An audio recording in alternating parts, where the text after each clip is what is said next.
Good day. I'm Deanna Crooks with Views from Ridge at GHAR.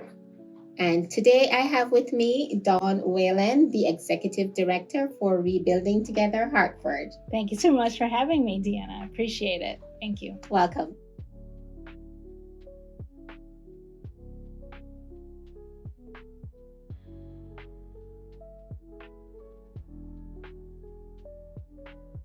So, Dawn, just wanted to talk a little bit about your organization. Tell us about it, when your organization started, or the community it serves, what you're all about. Sure.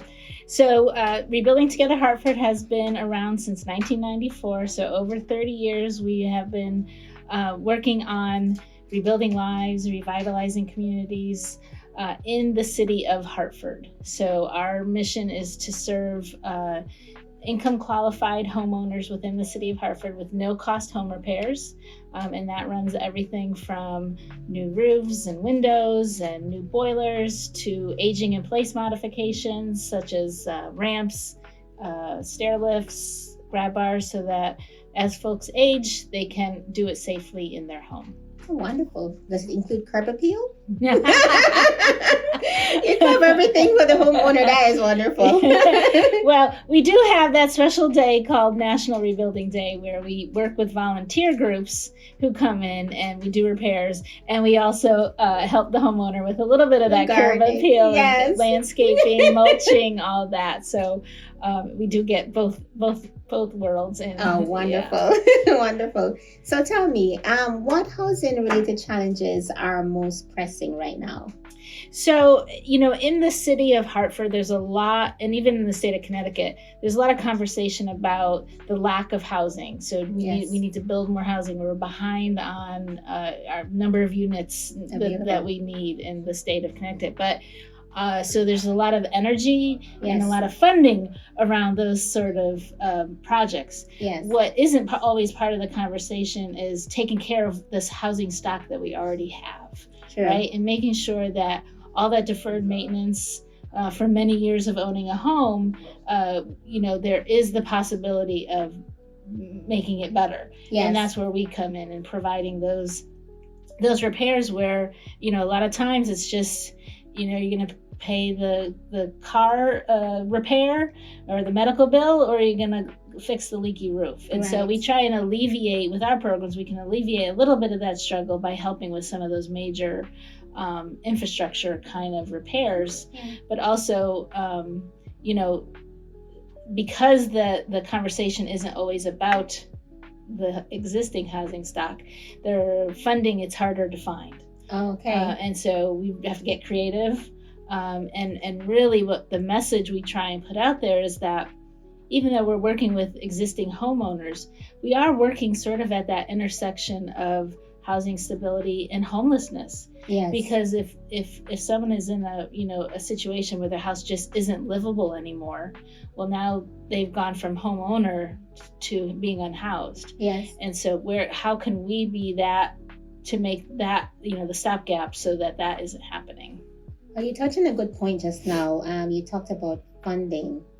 How does Rebuilding Together manage to support a program like this? Because what you're doing is essential to so many, because you will find that people have to make a choice. Am I fixing my roof, or am I going to pay my mortgage, or am I going to pay this medical bill? Right.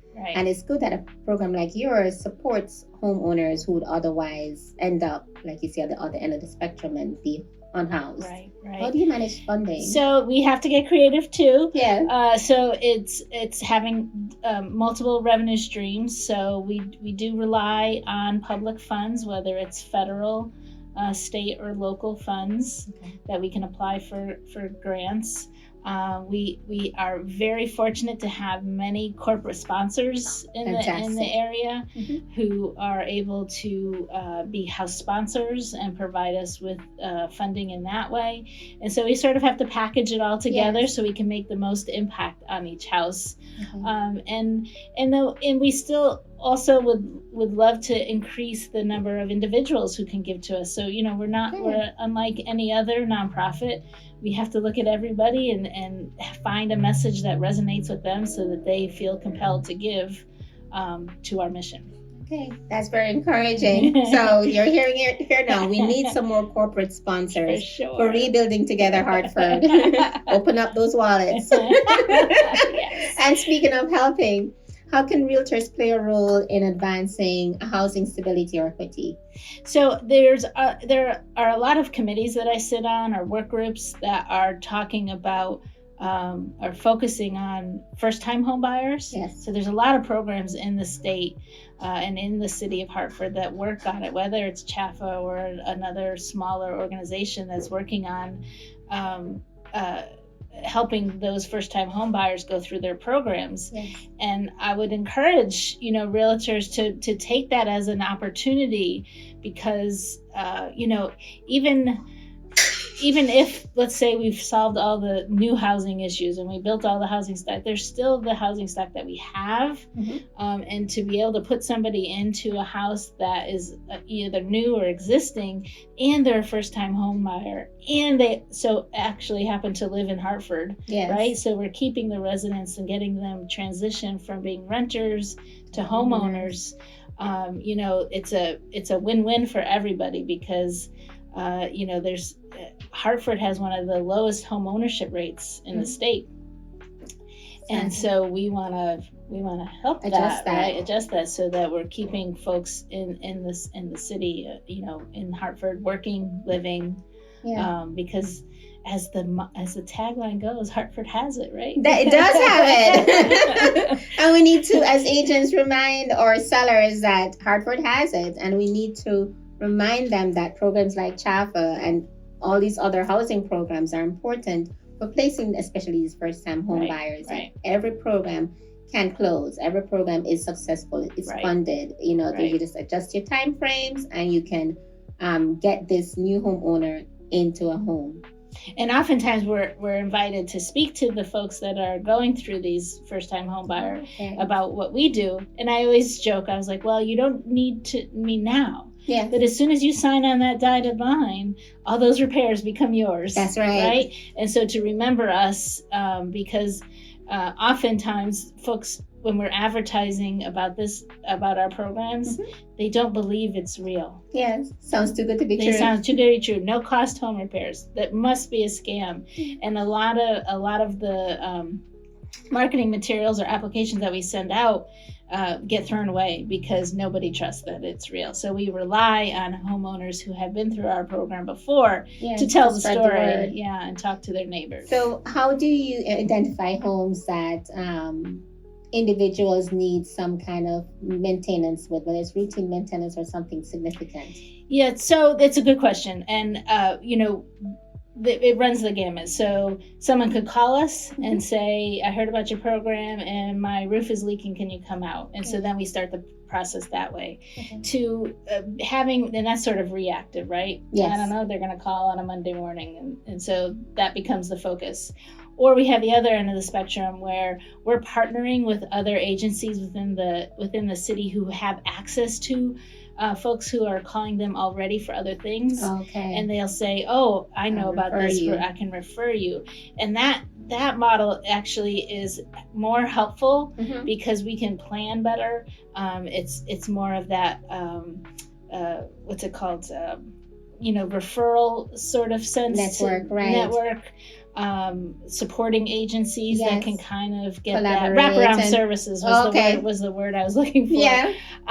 Because sometimes when you walk into someone's home, whether it's us or another agency, you might be going there because there's no heat, but then you get there and you can see that there are other needs as well. And so we have become part of networks that can do that sort of referral work. And so for us to be able to have more of a proactive approach to accepting applications, it helps everybody, because then we can get everybody those wraparound services. Right, and it becomes more of a collaborative effort through all these agencies. I love that. Yeah. The well-oiled machine. We try. So, and you may have already answered this. So, what misconceptions, if any, do people have about the work that you do? It is about trusting that it is real. Yes. That there aren't any costs to being part of our program. It's not a grant. It's not a loan. There's not a lien put on your house that you pay back later.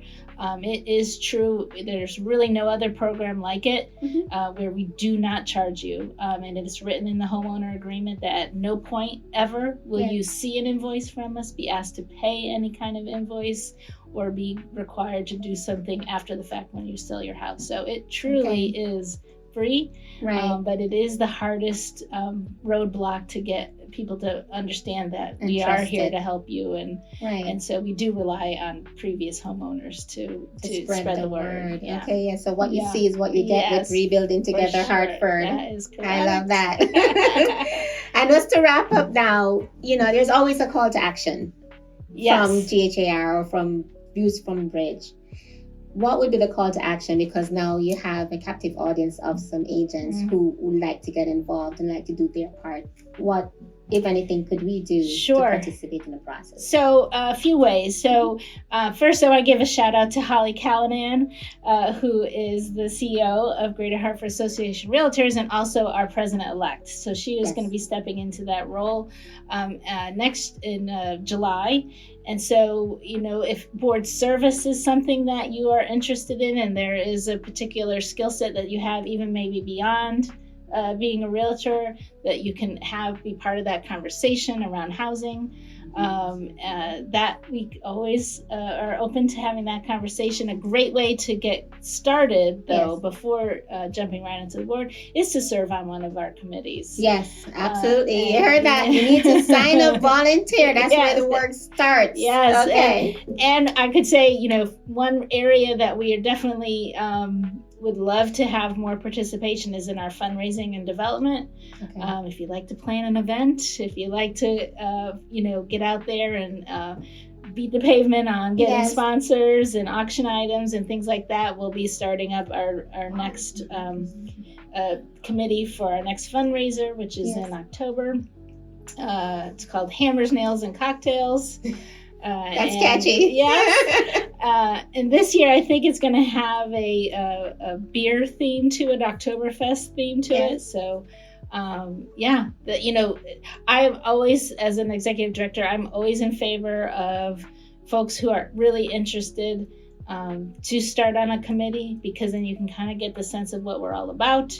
And then before you take the leap to being, on the board. And then there's Rebuilding Day, which is a day of volunteerism where,